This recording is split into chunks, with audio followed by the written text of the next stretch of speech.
What's up, population? I am the GUZMANIAC from PanelsOnPages.com, and this is From Trailer to Release. Here we take a look at what Hollywood has to offer and see if their movies stack up to their trailers.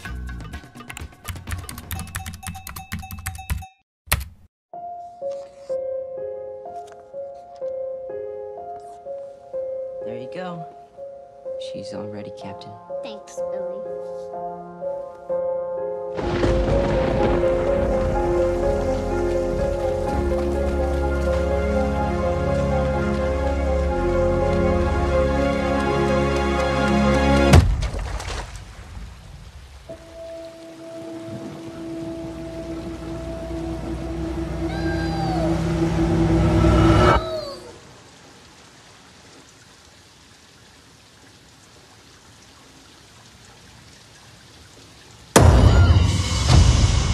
What's up, population? I am the GUZMANIAC, and with me today, Jason Knize. K-Nice if you're nasty.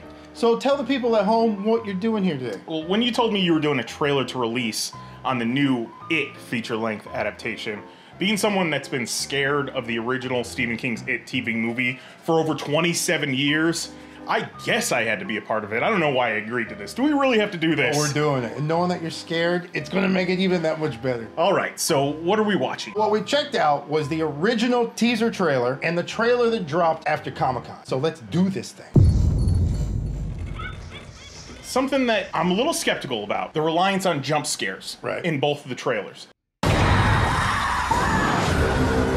Stephen King's It, the original TV movie, wasn't about jump scares. It was about just the feeling of dread and creepiness. One of the things that always used to scare the crap out of me is when Pennywise was just out in the open, broad daylight, you know what I'm saying? Yeah! But this trailer seems to be leaning really heavily on the jump scares, which is part of contemporary horror movies. I guess that's what you need to sell a movie these days. Kind of like the remake of Dawn of the Dead, where they still have the zombies, but now they're a little quicker, they're in your face. It's funny that you mentioned that. The end of that first teaser, Pennywise is lunging at the camera like an Apex Twin video.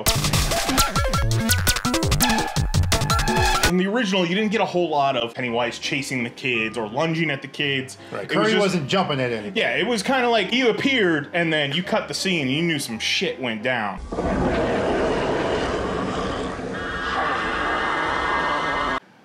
No. So doing a remake, you should always be trying to not only improve upon the original, but make it different. I'm calling it now. I'm saying this. Tim Curry's portrayal of Pennywise will always be a classic, the standard. But I think we're gonna look back on it like that's Jack Nicholson's Joker from Tim Burton's Batman. And then this Pennywise is gonna be like Christopher Nolan's take of the Joker. Whoa. Heath Ledger's portrayal. Oh. It might be too early to say, you know, I'm not saying it's gonna win an Academy Award like Suicide Squad. But I think it has that same vibe. Comparing it to Heath Ledger's Joker, that's some lofty expectations. So I guess we'll see. We'll see. But also that music. Oh, the music! I just got goosebumps.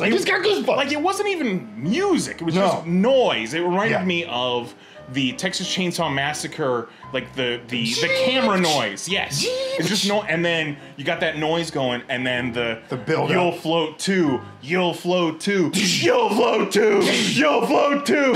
Oh God.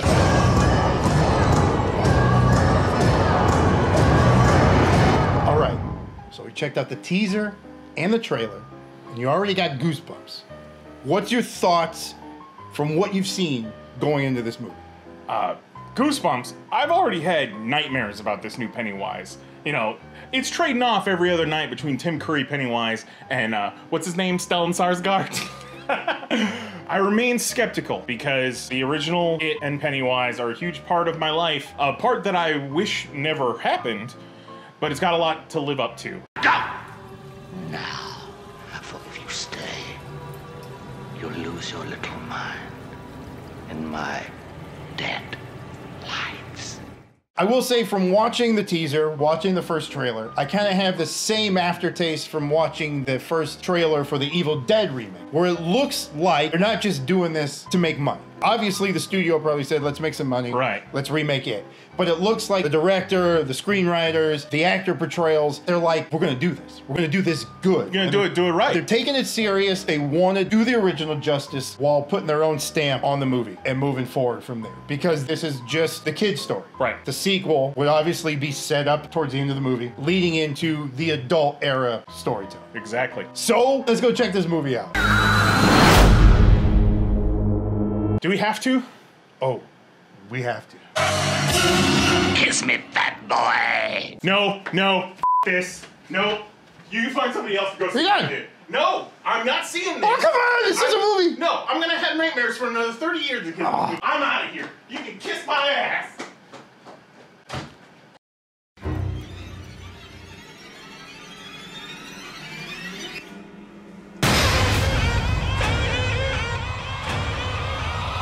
Fresh out of watching It, went down Thursday night. The mood was set pretty good. It was rainy outside. It was dark. It was dreary. We got there. A guy was dressed up as Georgie. He had the little raincoat on, the goulashes. He brought a balloon. They made him pop outside. We got some sweet swag we weren't expecting to get. But the question is, did the movie stack up to the trailer? There were plenty of jump scares. The trailer True. did not lead us astray. There were a lot of jump scares in it. However, Yes. there was a lot of good daylight out in the open, creepy ass They Pennywise. still kept that. Right. But I noticed the audience didn't really react to the jump scares. No, not a whole lot. A full theater on a Thursday night opening show of a horror movie, and you weren't getting big reactions for the jump scares. They put the jump scares in there to sell to the contemporary horror movie going audiences, but is it totally necessary? It's a trope that a lot of horror movies lean on, and there were some good jump scares. There were some good moments that you didn't expect that were scary. A lot of the Pennywise scenes, when they were done, you kind of heard talking after, like, ooh, that got me. Yeah. Particularly the garage scene, when they were looking through the slides, and then Pennywise just takes over, and shit goes bananas. That was my favorite part. In the original TV movie, they're looking through a scrapbook, and he's alive in the scrapbook, and he's talking to them, and he gets up right in their face, and he reaches his hand out of the scrapbook, and then they close it, and scene's over with. This one steps it up a little bit. Turn it off! Maybe the scariest scene in the movie. Yes. I don't know if I wouldn't say it's my favorite, but Definitely the one that, like, got the crowd the most. Yeah. Where they finally opened up the garage door, the whole theater was like, I thought it was interesting that Pennywise's one weakness in it is the closing of a door. Like, he'd be chasing after somebody, he'd be giant and terrorizing the entire garage, but if you open or close a door on him, he said, whoa, I'm out. I'd say if you put the TV movie up against the It re-adaptation, the story of the kids of the Losers Club in the feature-length movie that we just watched is miles above the TV movie. It was pretty strong. Even though some of the moments Pennywise wasn't in there, they weren't scares, you didn't really feel bored. Now, it was the best parts of all of those coming-to-age stories like a Goonies, Stand By Me, or Stranger Things, which it came before Stranger Things, and Stranger Things borrows a lot from it. Right. But Stranger Things is the hotness. right, and this new It is definitely banking on the fact that Stranger Things is a hot thing right now.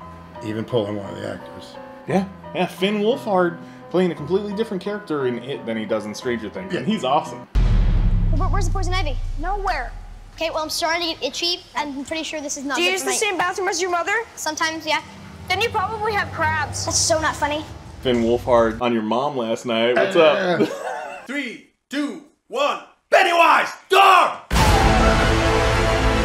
Alright, so we've got to talk about Pennywise. He is the main event. A lot of the remake of It hinges on Pennywise. You can nail the kids, Right. but you screw the clown up, the movie's done. Right. Personally, I couldn't take my eyes off of Pennywise. However, that's not necessarily 100% positive review. Whenever he's on screen, I want him on screen more. You're left always wanting more. Kind of like Heath Ledger's Joker, who's in Dark Knight for 20 minutes. But you're wanting more Pennywise, and when he's on screen, some of the CGI is distracting. There's the one scene where he comes out of the refrigerator, and he's coming at Eddie. And you get a moment where it's just Bill Skarsgård in the makeup as Pennywise. No CGI eyes, no crazy warp effect of the background.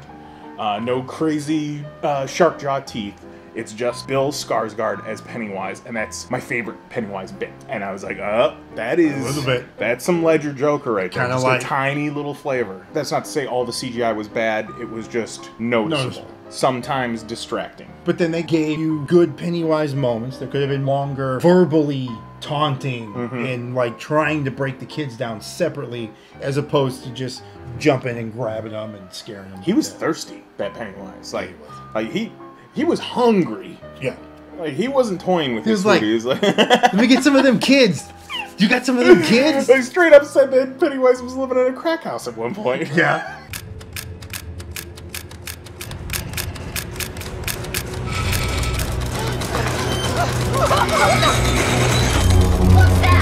Bill Skarsgård's Pennywise to Tim Curry's Pennywise, I do believe it was different enough to set it apart. Right. He wasn't doing a impersonation. No. It wasn't so far off the deep end that it was unrecognizable. Still Pennywise, but a different take. Oh, well, I'm Pennywise the dancing clown. Now we aren't strangers, are we? Final fight, the conclusion was super satisfying.